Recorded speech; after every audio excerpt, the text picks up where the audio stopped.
one of the wildest things that has happened in this cabinet negotiation process, in this government coalition negotiation process, is the leaking of letters left, right, and center.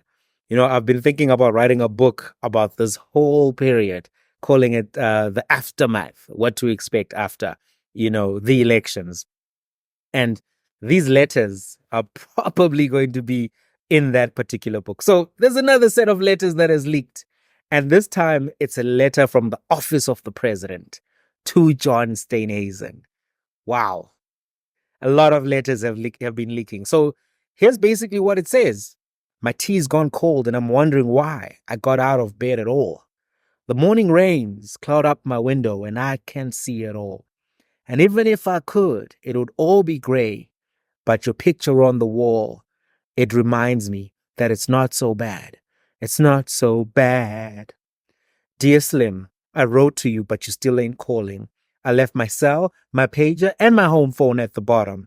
I sent 2 letters back in autumn. You must not have got them. This probably was a problem at the post office or something. Sometimes I scribble addresses too sloppy when I jot them.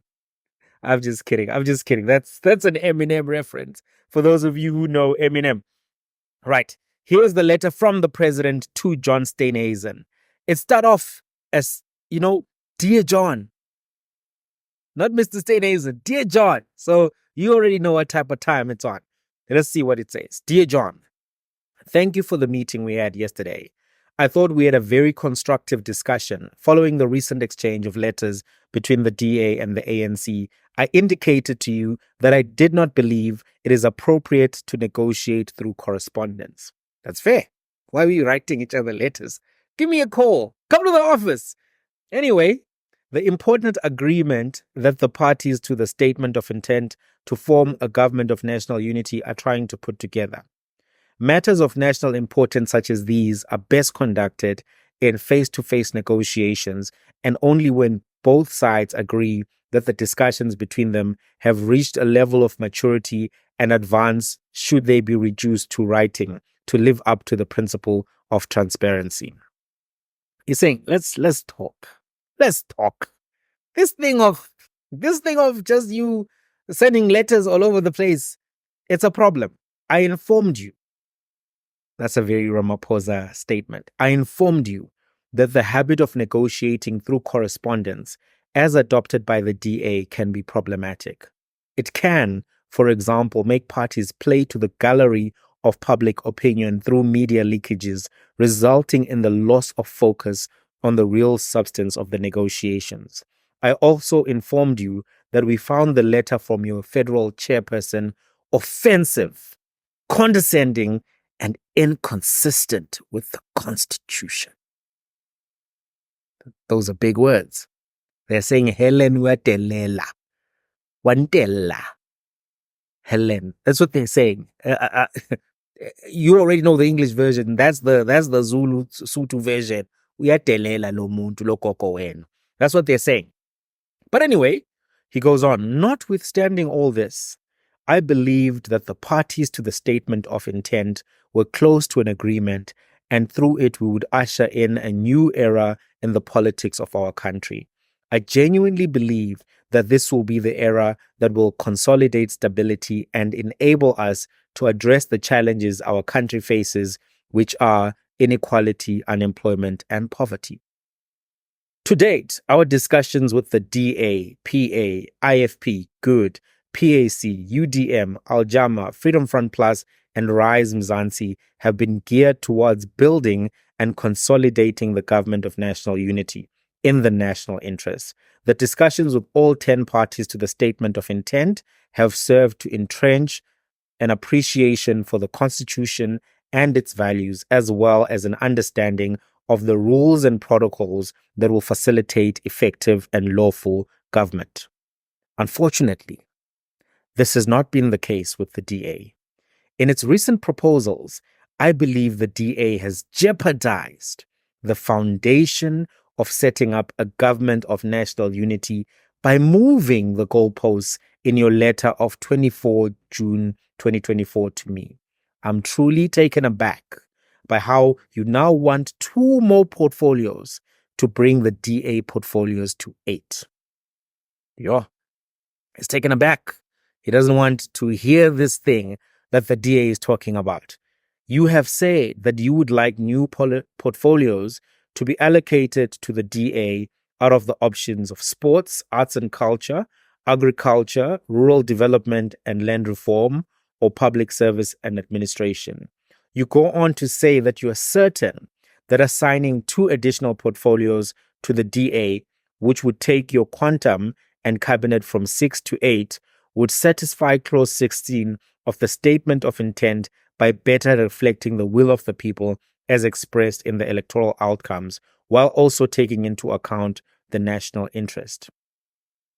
I regard your approach in moving the goalposts as a continuation of what was articulated in your federal chairperson's letter of 22 June 2024 on issues such as sealed mandates of ministries, through which the DA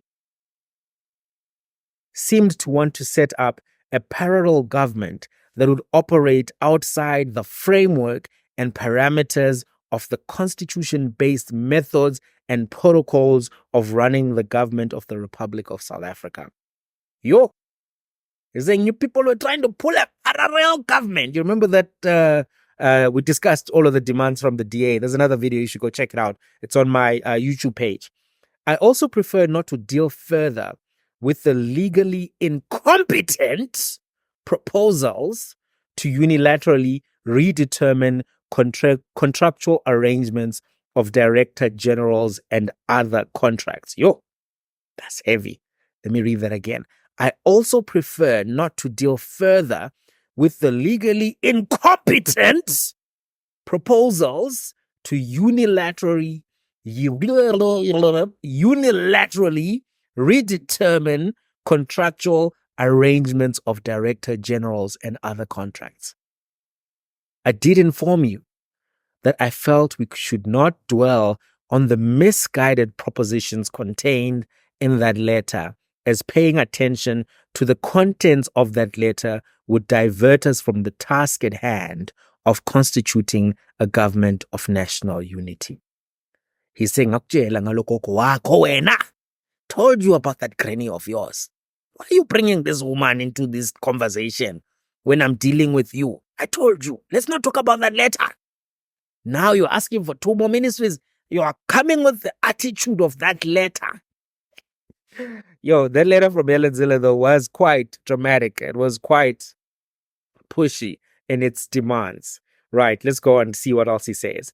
In seeking to justify your changing position, you refer to the terms set out in the statement of intent. The principles agreed to amongst all 10 parties to the statement of intent are, in my view, clear. Clause 16 of that statement of intent makes plain that the government of national unity shall be constituted in a manner that reflects genuine inclusiveness of all the political parties that are party to the statement of intent and are represented in the National Assembly, broadly taking into account, his emphasis, broadly taking into account the number of seats parties have in the National Assembly and the need to advance the national interest. The clause further provides that the president shall, in constituting the executive, take into account the electoral outcomes.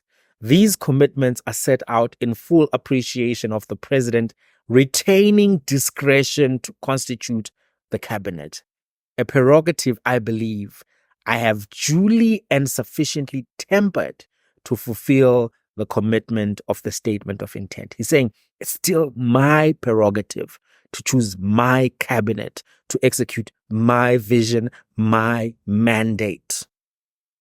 There's a word that he's saying there that starts with the T-S-E-K, but he doesn't want to say it because if he said it, it wouldn't be diplomatic. But you remember how Obama had an anger translator in one of the Key and Peele clips? There is a T-S-E-K there. You know it's there. You know it's there. You can hear it in the tone of this, right? Furthermore, the constitutional requirement that the cabinet work as a collective under the president's leadership is reflected in a focus on national interest, consensus on the above principles, inclusivity and accountability. It is not respected if we divert our focus from the national interest and broad will of South Africa to the strictness of numerical representation. You say, I'm not going to give you 30% of these cabinet portfolio positions. The latest proposals by the DA do not, I'm afraid, align with the principles adopted and encapsulated in the statement of intent.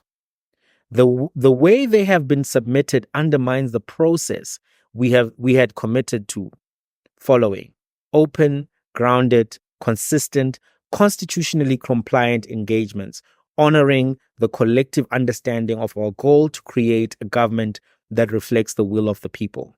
We are unable to accede to the DA's latest proposals, nor its continuously changing interpretation of the meaning of the statement of intent and moving the goalposts. Full stop. Any discussions with the DA must therefore start with the need for an understanding of the principles embraced by all parties to the statement of intent. I'm sure that you're aware that the DA is not the only party we're negotiating with on the setting up of our government of national unity. Following my meeting with you yesterday, we have continued our negotiations with other parties that wish to be part of the GNU. As the ANC is leading the process of these negotiations, we have had to consider the proposals from other parties, and therefore what we discussed yesterday stands to be reconsidered, as you made clear to me that you would not be able to get less than the number of portfolios the DA desired over the line with your FedEx.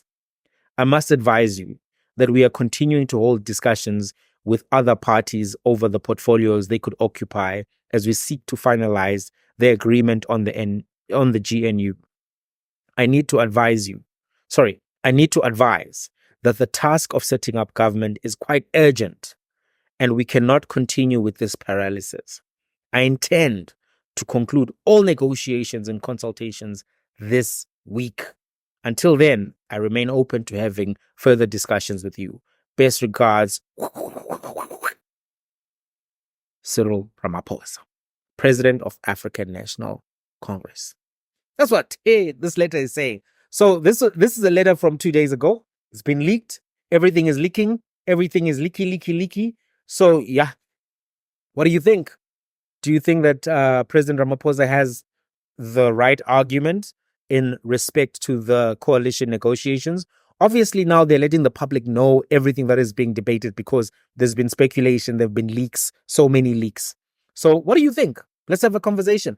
I want to say, I suggested, on this channel, but I think it's important. I suggested that all of these negotiations actually be televised and done in public so that we can understand what is being negotiated, by whom, for what reason, and understand what compromises are being made, by whom and for what reason.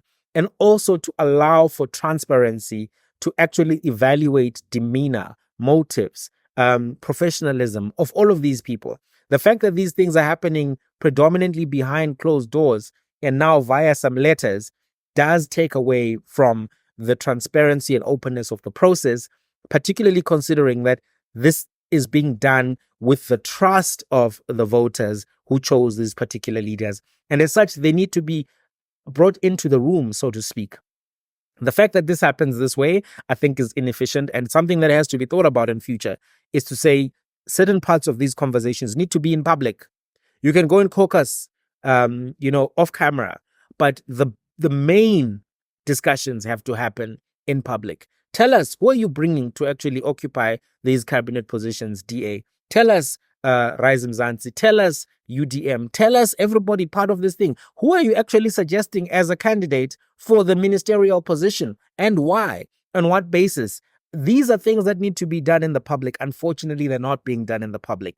Hey, that's the letter from the president. What do you think? Let's have a conversation in the comments. I'm going to be there checking. If you haven't subscribed to the channel, please consider subscribing. It helps YouTube understand that you like this content, you love this content, and you want to see more of this content. So subscribe. About 86% of the people watching haven't subscribed yet. So please consider just subscribing. It's mahala that thing. Subscribe, till the next one.